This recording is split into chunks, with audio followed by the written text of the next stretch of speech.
So where was I about fixed up marriage? It turns out that my sister and my brother-in-law Vin got along pretty well, and they have three kids, very nice kids, and they moved to this country 15 years ago, around there. And the kids were really nice kids, and they were very successful in going to college and get jobs and so on. So the marriage turned out to be pretty good. The life in Vietnam is like you live together and you suffer together. You go through crisis together, going through the war and trying to survive. So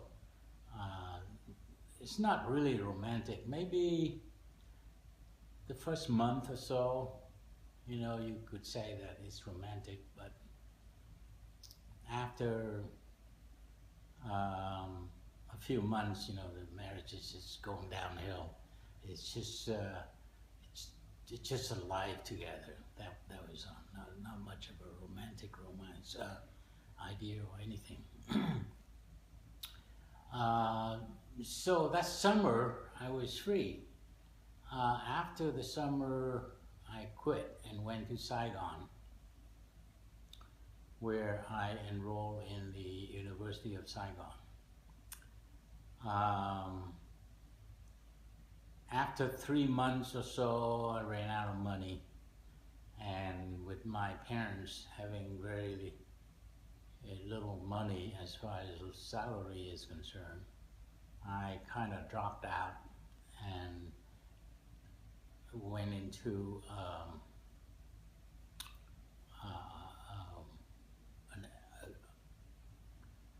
crucial effort to get out of Vietnam somehow.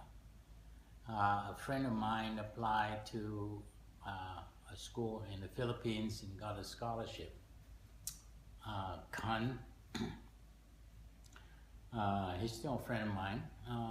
He now lives in the Philippines. He actually got a scholarship there and went to the school in the Philippines and get a job in the banking system afterwards. He survived the war and naturally married a Filipino girl, and now they're retired and live in Manila, just outside Manila. I tried to do the same thing, but I didn't get a scholarship to go to the Philippines. So, how do I live in Saigon? I tutor students, high school students, in math and science. And I had a bicycle, just drove around the city to various homes where these are rich kids that can afford paying me money to teach them. And some of these rich kids didn't learn anything. Their parents just spent a lot of money, and they spend a lot of time giving me a rough time. I hated it, but I had to make a living somehow. So, and a friend of my family, another pastor in Da Nang, had 3 boys.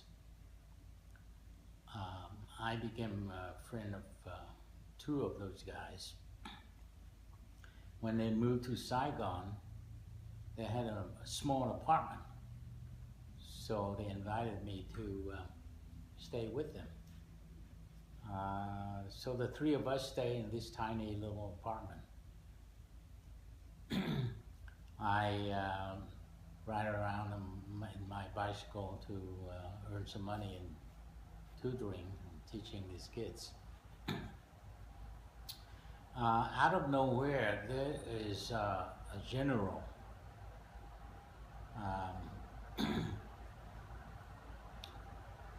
Let me see what his name is.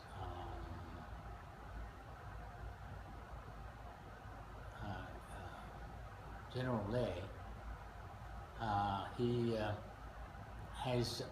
married a young wife. He must be in the 50s, and one day he had a troop inspection in the central Vietnam in Hue.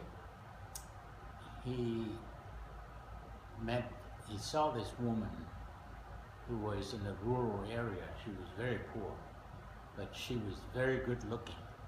And he followed her and went to her family and asked to see if he could be friends with her.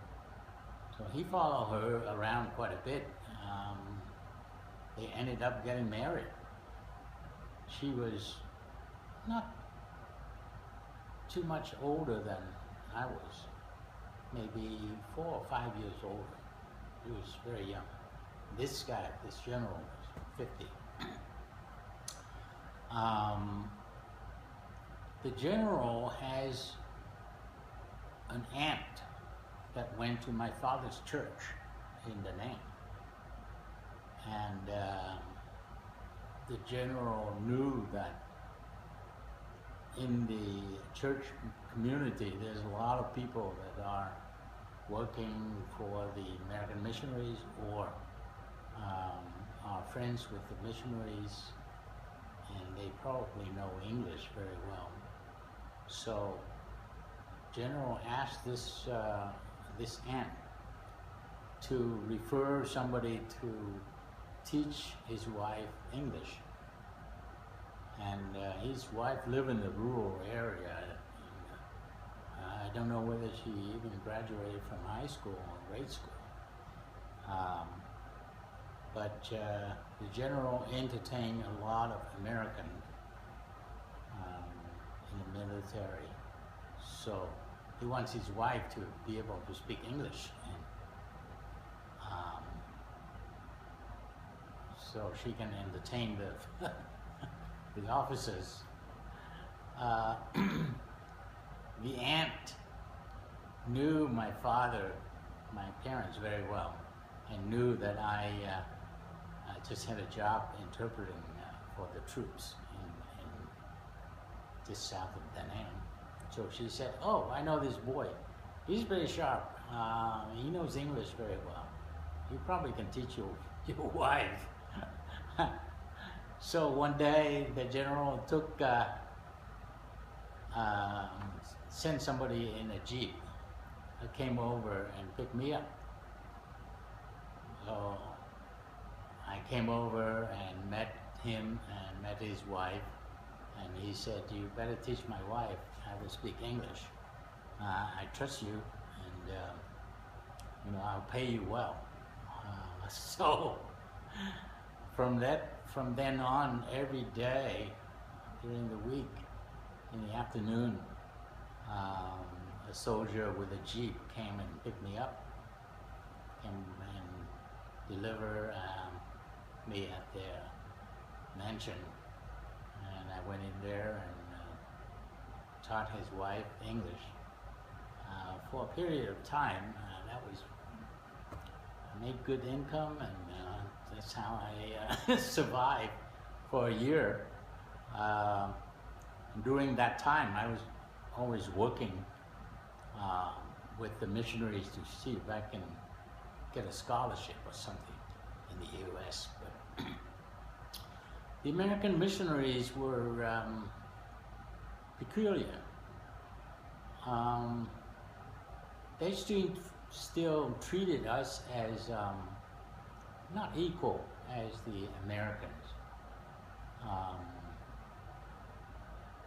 In Africa, they consider the native in Africa savage. They made a point of pointing out a lot of things about it. In Vietnam, we were a little bit higher than that. We were kind of dominated by the French. We were an independent people, so they graded us not very high, and not too many people went to college. Not even 50% of the people are not even didn't even go to high school. So the fact of me asking them for a scholarship in America disturbed them. They didn't like that. But their reason is that Americans are doomed in corruption and vice and are evil. They don't want the Vietnamese students to study in America and pick up all the bad stuff in school, in the society, smoking, drinking, partying, even dancing. They frown on that. Hollywood movies, they really frown on that. The missionaries were trained in a very strict religion in the U.S., very fundamental, and they don't believe a lot of things that the American enjoy over here. So they told my parents, don't send your kids to the U.S. He will be so corrupted and you will lose him in no time. So I had no help from the missionaries. I went to the embassy trying to apply. Did you believe any of that at the time when they... What's that? Did you believe any of that at the time when they would make these arguments? Did they say them to No, your face? I didn't believe. Just... I thought they were just trying to keep the people down. You know, they don't want us to get educated. Well, do you think was there objection about America, or was there anywhere that was acceptable? Like, you were dead set on coming to America, but were you? Oh, yeah. Well, it seemed like you were also open to going to other places because you mentioned the Philippines. Like, yeah. Were you trying for other countries? Was like America your number one choice, or were your only choice? Well, I was desperate. I wanted to get out of there because the life in Vietnam was so boring. If I became more religious, certainly the conditions were right in my father's church and in the church in Vietnam. I probably thrive very well religiously because obviously they need people to spread out the gospel, so to speak, because that's what the Bible says. And follow the religion, follow the Bible strictly. And there are a lot of support. If you become religious, there's a lot of support because the missionaries are all around you. The Vietnamese pastors are all around you, and the money was there because a lot of people got converted to Christianity. Namely Christian and Missionary Alliance, Protestant Church, flourished in Vietnam. So if I chose to stay in that environment, I would probably be very successful. Did you get a lot of pressure outward, like did you get a lot of overt pressure from your father or from missionaries, and how did you respond to that? Well, my father didn't really tell me exactly what I should do. But he hinted many times that I should be pay more attention to the church in Vietnam and maybe study in the Bible school and become a minister or somebody important in the church. But my parents didn't really try to force me to do anything. They hinted quite a bit, especially when it comes to marriage. They just suggest, this girl is really nice, that girl is really nice, came from a real nice religious family, better look into it, that kind of thing. A lot of overture about suggestions about things. but they never became really forceful in trying to talk me into something. In fact, the last year in Vietnam, they were very glad that I had a high goal of coming to the U.S. to study, even though the missionaries warned them that, you know, better not let your kids go to the U.S. But they're open. They were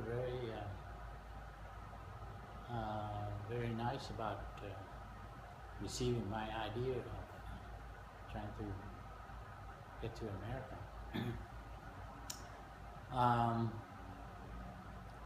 During the meantime, I was teaching this general's wife.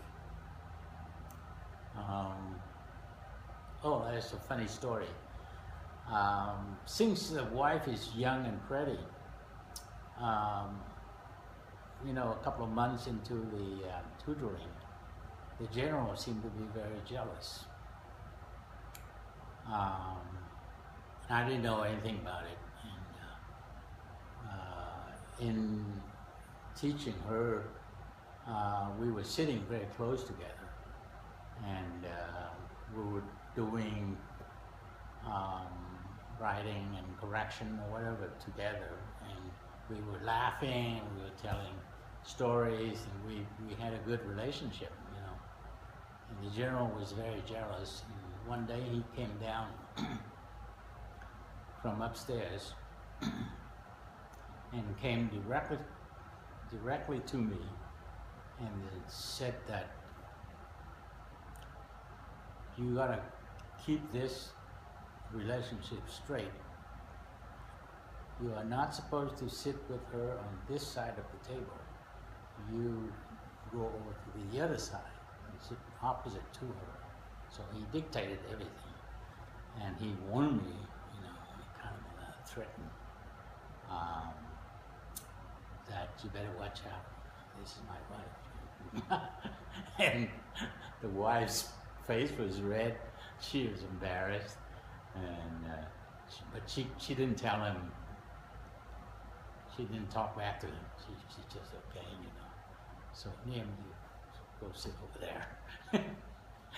and that from there on, you know, we'll kind of sit with a lot of space between each other. Did you think she was attractive? She was pretty. Yeah. Did you? I mean, do you think that there was an actual spark between the two of you when you were teaching her, or? Well, I was kind of enjoying it actually. Yeah. You know, because she's pretty. I was sitting near her. You know, I was young, and I don't know whether I was attracted to her, but I found her very attractive. In fact, she was probably the only Vietnamese that is very well endowed, you know what I mean? So, and she was at home, so she's always dressed casually, you know. So it's not something that turned me on, but it's just something that I enjoy teaching her, you know. And the relationship was just friends, you know, just nothing serious, but the general got very jealous. Did she ever confide in you anything about their relationship? Did you sense that, like, for example, that she wanted to be in this relationship, or was it strictly like maybe a financial thing for her, or some coercion, or whatever? Do you know? Well, she did say that he wanted her to learn English fast because he has a lot of entertainment to go through, and she did say that he's very demanding, you know. He's a general, and she said that their relationship started in Hue, and he was very charming, and that's why she got hooked up with him and became his wife. Other than that, she didn't say much. Mostly we discussed things that young people would discuss. Nothing that the general would understand, you know, like the movies or music or whatever. She did say a few things that we both enjoy. But that was an interesting experience. But, you know, I was scared after. I didn't want to damage the job. I want to keep that job. It's a nice job. The pay was pretty good. So, you know, I was a good boy. Just do what he says. During the meantime, I'm still looking for ways to get to the U.S. So one day, I remember that a member of the church in Da Nang, who has a lot of kids going to the church with my parents. One of them somehow became announcer in Voice of America broadcasting in Washington, D.C. The rumor was that the parents probably paid a lot of money to get the people to introduce him to the right people. But that's not very nice to spread the rumor. But he was a very nice guy. He got a job in Washington, D.C. And then later on, a few years later... He was Vietnamese, this person? Or was he Vietnamese? Or was he Vietnamese, a member of the church. Mm-hmm. And he married another very pretty woman from the church that we were all friends together. We all knew each other, but I was younger. I was about maybe 10 years younger. So this person is Mr. Long. Mr. Long, after working for the Voice of America, he became education attaché of the Embassy of Vietnam in Washington, D.C. And I knew him not very well, but I took a chance. You know, I introduced myself in a letter. I said, I'm from my father's church, and we know your family, and is there any way that you could introduce me to some venue that I can get a scholarship in America, because I want to get out of Vietnam. I admire you. You have a way to get to the U.S. and maybe you can help me. During the same time, Mr. Long had known a professor at Northwestern University, Dr. Edmund Perry, who was head of the History and Literature of Religion, who was in the process of studying Buddhism and what Buddhism is and how it spread in Southeast Asia. He's a Methodist minister that became a professor. He had a PhD somewhere in Georgia. He's a very respectable professor at Northwestern. He's head of the whole department. And he frequently came to the embassy, talked to Mr. Long about Buddhism in Vietnam. And Mr. Long helped him quite a bit, gave him all kinds of literature, books, things, and helped him find his way through his study of Buddhism. And one day, Dr. Perry came down to Washington and saw Mr. Long again, and he said, "You've done a lot of things for me. you know, you're really helpful. Is there anything that I can do for you in return? Because I like to help you in something you need. Let me know. And Mr. Long pulled out his drawer, got my letter, and said, "No, I have a boy, a son of a good member of my church in Da Nang, and he wants to come to this country to study, but he doesn't have any money. Can you anyway find a scholarship for him?" It was a very good timing on my part, but I didn't know. You know, I just wrote him a letter and forget about it. And because of Dr. Perry's asking that question, the thing came up. And Dr. Perry said, "Oh, give me his name and, you know, birth date, whatever, his paperwork or whatever." I sent in my transcript and whatever, high school. So Dr. Perry went home. And lo and behold, a month later, I received a letter from Aurora College, Aurora, Illinois, offering me a 4-year full tuition, room and board scholarship for 4 years. Just eat and sleep and go to school for 4 years, all paid for. And I was just ecstatic.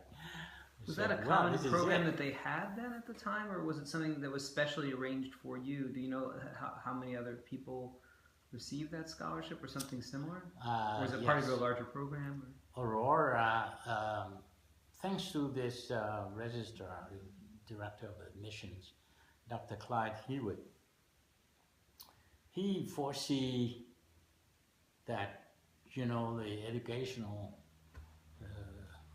system or the knowledge will have to be more global. You know, he said the school is very small. It's a religious school. It's a Protestant school. And they don't have any knowledge of foreign countries. And at that time, there's a lot of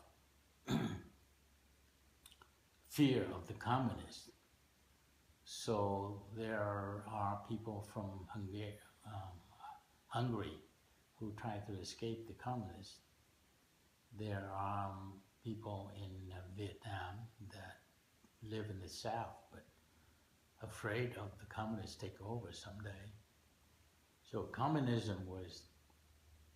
the fear of communism was driving Dr. Hewitt into trying to get foreign students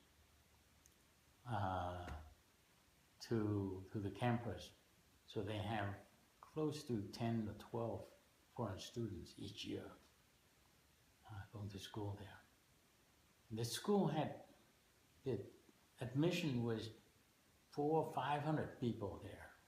That's all. It's a tiny school, but they have money to give to the foreign students. So when I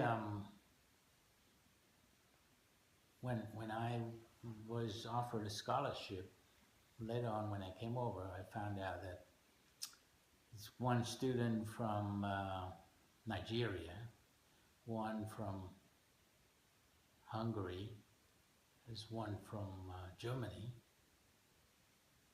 one from Norway,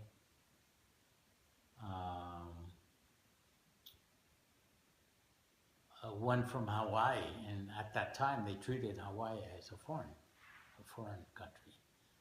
I think it didn't get admitted until 1959. But Doug Leong, he's from Hawaii, he was a foreign student. That was funny. Now thinking back, you know, this guy's from Hawaii and he was in the foreign student committee. Plus a few more. There's one Korean girl that later on committed suicide for some reason. Let's see, who else? That's all I remember. Anyway, let's go back to when I got the scholarship in Vietnam, I kind of turned my nose up to the missionaries. You know, I told them everything. I said, "See, I got a scholarship." They hated that. They really didn't like that at all. But now there's a dilemma. Is that they didn't offer me a way to get to the U.S. And you know, the airline ticket was so expensive, and it's really, I still remember the government of South Vietnam would not give you a one-way trip. You have to have a round-trip ticket bought, otherwise they wouldn't let you go. Well, you have to have a scholarship and a round-trip ticket to the school in the U.S. Otherwise, you know, you can't go. And surprisingly, the round-trip ticket from Vietnam to the U.S. was $1,000, and that was a lot of money those days. So how do I get $1,000? That was just a disaster. After I jump up and down with the scholarship and realize that, you know, where am I going to get this money to go? So for a couple of months, I was trying to apply for help from the U.S. government through the embassy. Didn't get anywhere. And school started in September, and it was August or July or August. I just still in Vietnam. I didn't have a way to go, and a miracle happened. All of a sudden, there's an organization in Saigon called the American Vietnamese American Association. They're supported by United States Operation Mission, USOM. That's where they get the money to help. Every year around before the school start in the U.S., they know there are students that are coming to the U.S. but didn't have transportation. So they had a test going, and surprisingly, there are a lot of people applied. You know, I think a couple of dozen people applied for the scholarship, for the transportation. So I ran down and put my name in, get the application, fill it out, and then I was coached by a friend who's actually a missionary, but he's a young one. He was willing to help. I found out that a lot of questions in the test was practical questions, not theoretical, not philosophical, not asking about history or anything.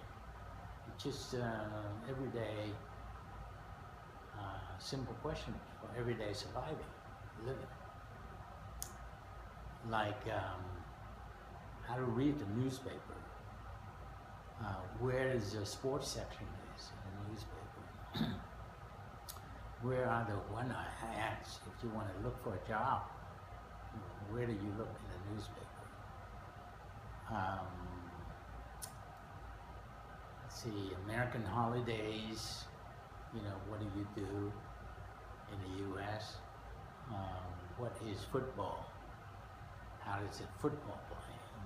What's the game? Describe the game of football. And describe the game of baseball. things like that. It's just random things. And so I was told by the committee that offered the test. I quizzed them. I said, well, what kind of question you ask? So he gave me a little bit of input. And then I asked this the young missionary guy about these things. I'm not sure I told him that there's a test, but I just casually asked him questions about sports and holidays and newspaper, which is, I get the whiff from. So they told you a lot of things in detail before the test. The things you were mentioning were things that the office gave you hints of, like, you got to know this kind of stuff. Yeah. They kind of helped me, actually. Yeah. But because I asked, I got these questions. A lot of people are just afraid. They just guessed. They don't know what the test is. They just read books and trying to cram like crazy, and then they show up and they were surprised that these questions had nothing to do with language or politics or whatever. They're just simple, everyday questions. So I got a little bit ahead because I asked the question, and then I had this guy, the young missionary guy, tell me a little bit about customs in America, the sports and so on. So they only picked 2 out of just a few dozen people cramming. They picked a boy and a girl. So they told me I was selected. I was just so glad. And so they, when it comes time to send us to the U.S., they put the girl and me on a first-class plane, Pan American plane to the U.S. directly from Saigon to Chicago. What details do you remember about that flight? Okay.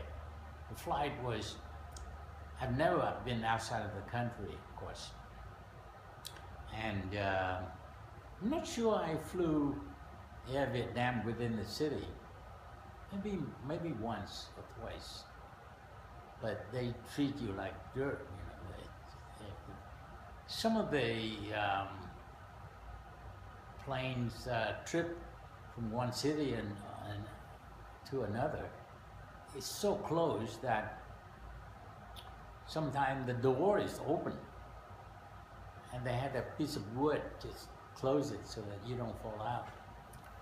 And they don't fly at 30,000 feet. It's just very low, and it's put, So, and all of a sudden, we got sent and we put in the first class in Pan American, this huge plane that has two stages, 2 floors.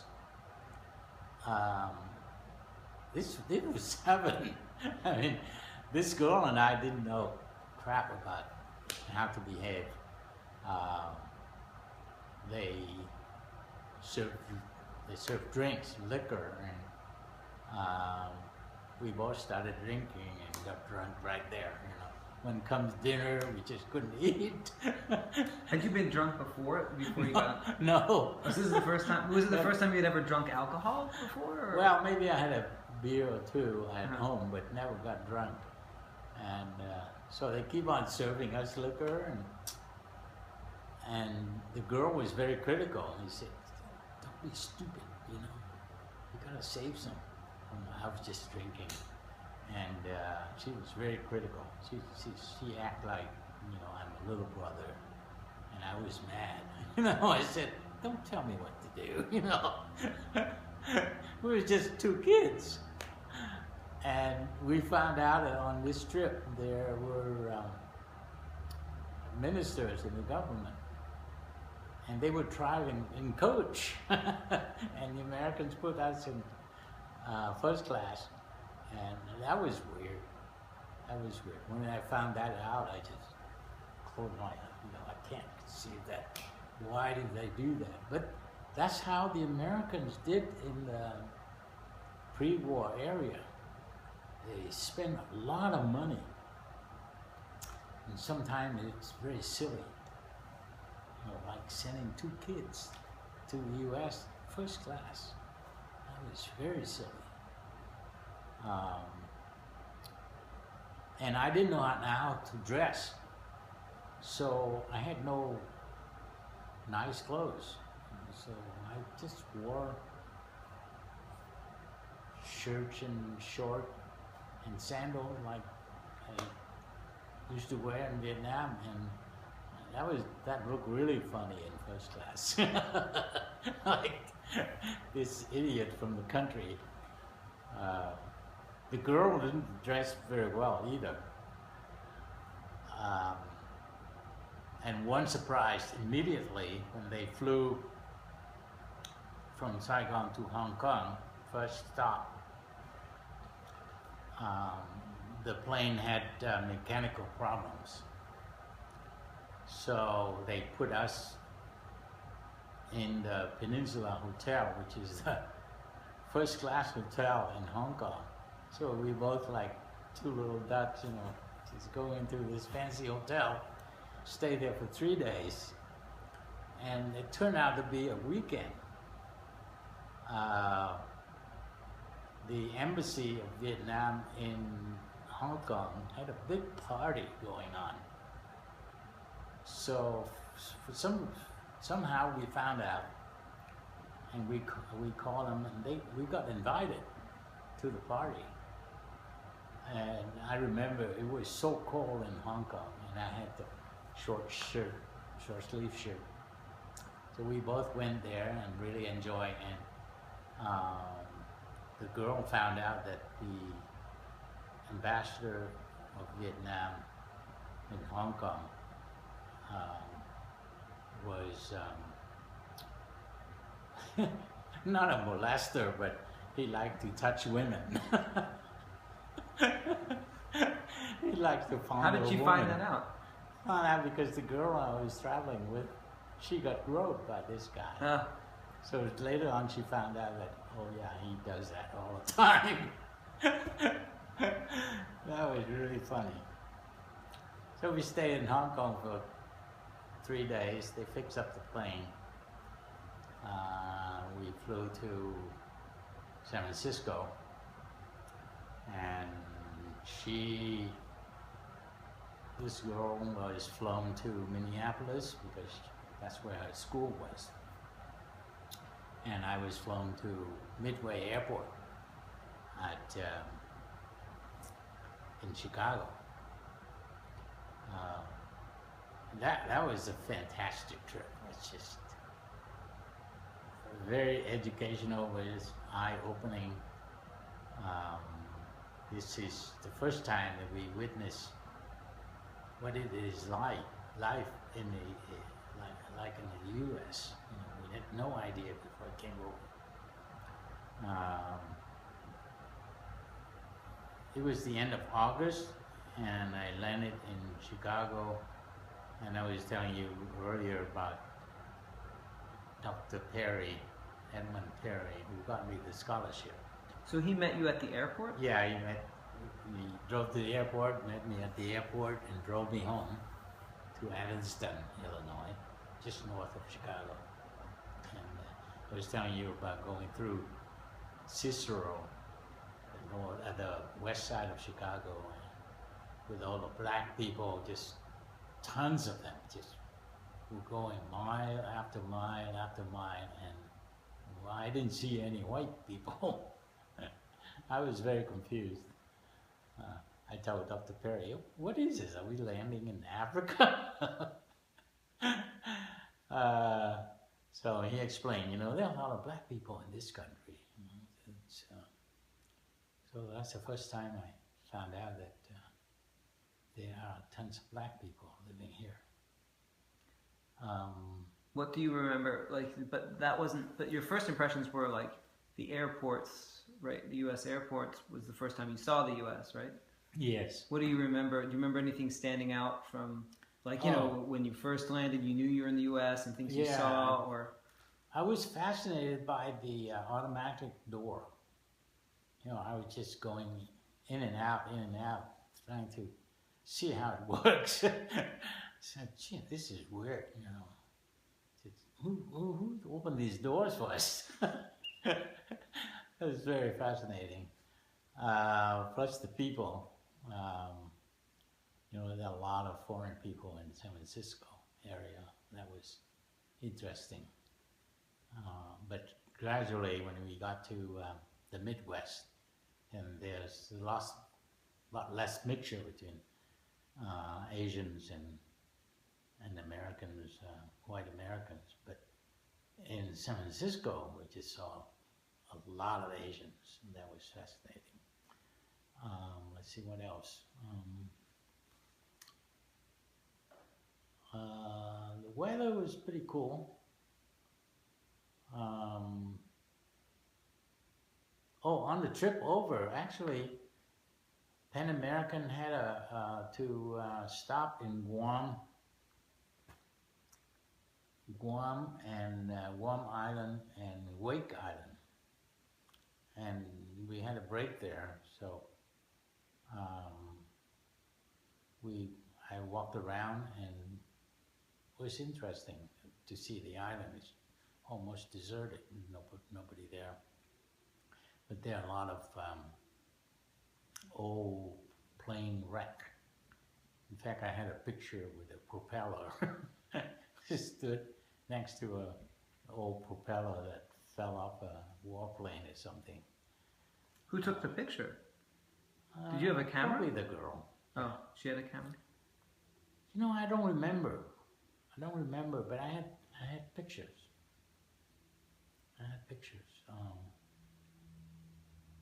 Maybe I bought a camera in Hong Kong. I don't know. I don't know who took that picture either. Well, because did you ever see the girl again? Do you remember her name, or do you No. know? Well, then she couldn't have taken the picture because you wouldn't. Unless it was a Polaroid, you wouldn't have gotten it from her. Yeah, it's not a Polaroid. I don't know. There's a lot of things that I don't remember. Yeah. I don't remember why I didn't get in touch with her. Yeah. You know, or I get her name and phone number, whatever. I don't really know, and I'm sure she told me her name, but I don't remember. Huh. But it also sounds like it must have been a long trip because you had 2 stopovers. Like, was this like a week journey, or like how long do you think it was? It was a long. Was it? Maybe 3-4 days. Well, we lost 3 days in Hong Kong, and the trip over. Well, it's just a stop. I don't think we stay overnight in Guam or Wake. It's just a refuel, I think, because the planes those days don't fly that far. They have to stop and refuel. So it's like a, half and half stop or whatever. But that was the beginning of my adventure in America. Dr. Perry was very helpful. He had 3 boys, and the wife is really sweet, Lena. She was really nice. And Dr. Perry, being a professor, probably didn't make that much money. So he wanted me to have proper clothing, because Chicago area is very cold during the winter. But he didn't want to dish out money to buy me winter clothes, because they're very expensive then. So what he did was really funny. Every few days or so, he took me out for a ride, and I thought he took me out to show me around. No, he took me for a ride to visit these old ladies that are very rich. They are rich Methodists, and and introduced me to these ladies, and they loved me. You know, here's a boy straight out from Vietnam that doesn't have a cent to his in his pocket. So Dr. Perry conned them to give me money to buy my clothes. So they must have written a check to Dr. Perry or whatever, I don't know. So after visiting these ladies one day, he got enough money. He drove me to Marshall Field. It's like Nordstrom of those days, you know. Marshall Field store was so fancy. I went in there and, whoa! It's like heaven. So he picked the best clothes for winter for, you know, top coat and suit and tie or whatever, shirt.